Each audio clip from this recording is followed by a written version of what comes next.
New Mexico is a land of magnificent landscapes and vibrant multicultural traditions, but this elicits a very different picture from what is portrayed by modern socioeconomic statistics. For example, New Mexico suffers from the highest poverty rates in the country at 22%. Child poverty is even higher at 30%, with Native American and Hispanic children accounting for over 80% of all children living in poverty. 1 in 5 New Mexicans suffers from hunger, and over 70% of students are eligible for SNAP funding. Figures like these are deeply troubling, but they are also incomplete.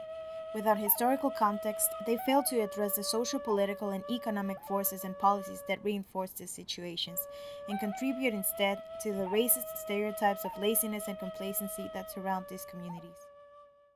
With the help of one of New Mexico's most important activists, poets, and community organizers, Jaime Chavez, we explored the region's history, social characteristics, and natural treasures in order to reflect on the true New Mexican identity, the roots of inequality and injustice, and how its most neglected communities are defending their unique cultural heritage. Our journey into the prehistory and history of New Mexico revealed the impact of colonialism to be far wider, deeper, and more persistent than we could have imagined.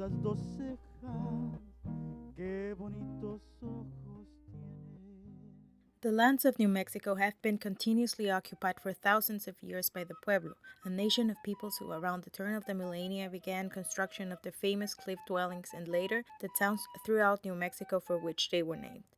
Acoma Pueblo or Sky City is one such example, which is the oldest continually occupied town in the United States. In addition to being largely ignored, this fact misses what the Acoma Pueblo symbolizes, a story of cultural survival despite hundreds of years of European and American oppression. Land loss, however, is not only a crime of the past. Sacred lands like Mount Taylor, an ancient volcano that the Navajo call Tzutzil, were not included within the boundaries of their reservation and remained under constant threat from uranium mining. Hispano and mixed ancestry communities throughout New Mexico still struggle to fend off the U.S. Forest Service and other government agencies that want to turn their traditional lands, upon which their livelihoods depend, into national parks for recreation areas or concessions to private companies. These lands were given to them in the Treaty of Guadalupe Hidalgo, which officially ended the Mexican-American War. Despite the document being full of self-incriminating rhetoric of American supremacy and arrogance, which forced Mexico to cede almost half of its territory, Mexican officials fought for the inclusion of land rights to its former citizens. Largely forgotten within these communities is the mixed ancestry heritage from which they come. Many of the first Mexican settlers of these communities were in fact accompanied by the Tlaxcalteca, an independent nation of people from south of the Aztec capital, Tenochtitlan, who allied themselves with the Spanish and co-settled the lands of New Mexico.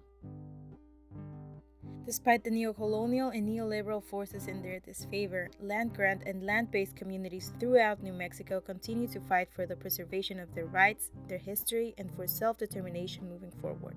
They do this through the formation of committees that collect information, raise awareness, and lobby for their shared interests as any interest group would, but in a way that respects their traditions, allowing time for prayer, for the elders to speak, and for gratitude.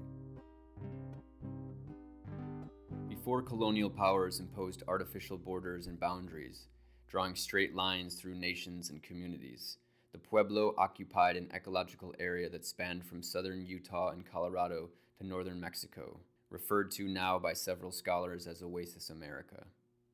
Oasis America was a hub of cultural and agricultural innovation and was connected to Mesoamerican cultures in southern Mexico via trade routes by which the Pueblo exchanged goods including corn and turquoise for parrot feathers, shells, and cacao beans.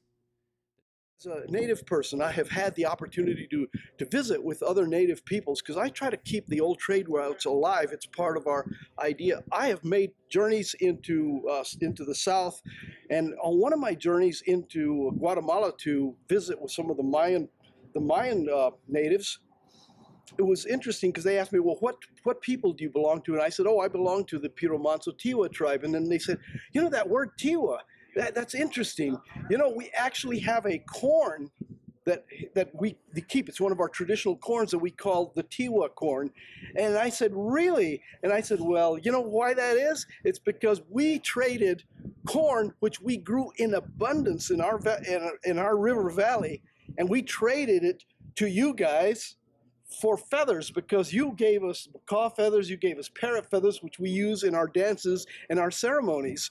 And that's why you guys have Tiwa corn, because we had the perfect environment for growing corn. We had all the water from the river. We had the sunshine second to nobody.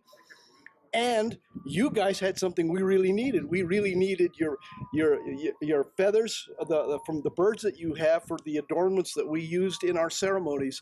So what an amazing adventure that was to discover that even way down in the jungles of Guatemala, the highlands of Guatemala, you find the word Tiwa, and it was related to one of our most precious agricultural commodities, the corn. So we had the first people here, which were the Indios, or the Native Americans, and then the Spanish people came, and there was others that came after that. So it's a multicultural experience living here in New Mexico, and the roots go deep in our foods. So we survived on chile, frijoles, papas, corn, squash, and of course tortillas.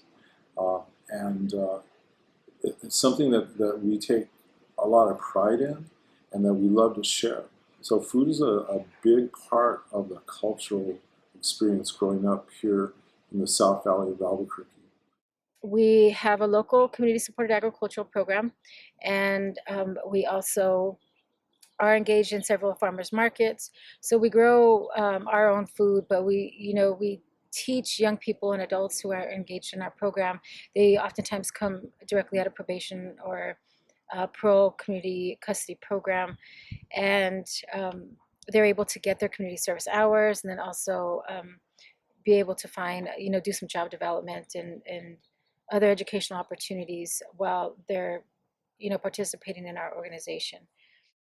But really, we know that it starts at the core, which is that the cultural and the spiritual identity is where people are most often disconnected, especially in urban settings, and in particular when you're looking at indigenous people, or you're looking at tribal communities who, in many individuals and families, come to us because they don't have a place here. They have often times been disconnected or displaced from their tribal communities and from the pueblos and the other places that they have, that their families come from. And so they come to us as a place, as an extended family, to find that connectedness and to reground themselves so that way they can continue on their journey in life.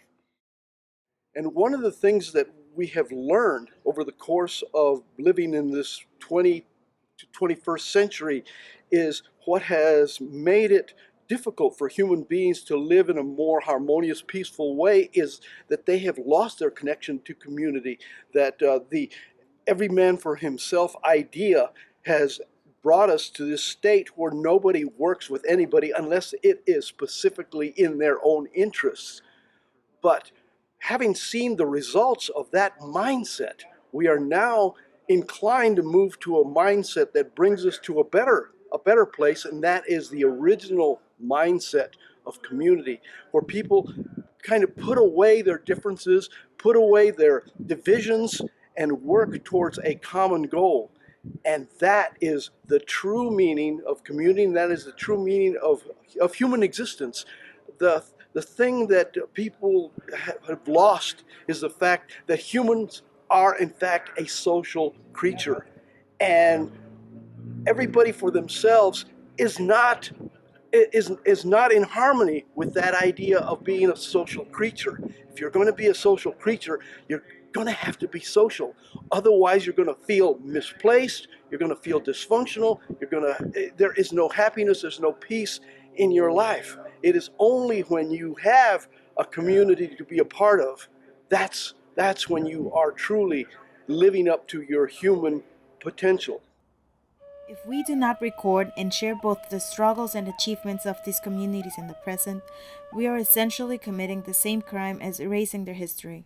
Storytelling is an act of resistance, and New Mexico's story deserves to be heard. Our journey left us humbled by the strength, wisdom, and spirit of the people we met, who are working tirelessly to defend their rights and heritage, and who are inspiring the next generation of New Mexicans to do the same.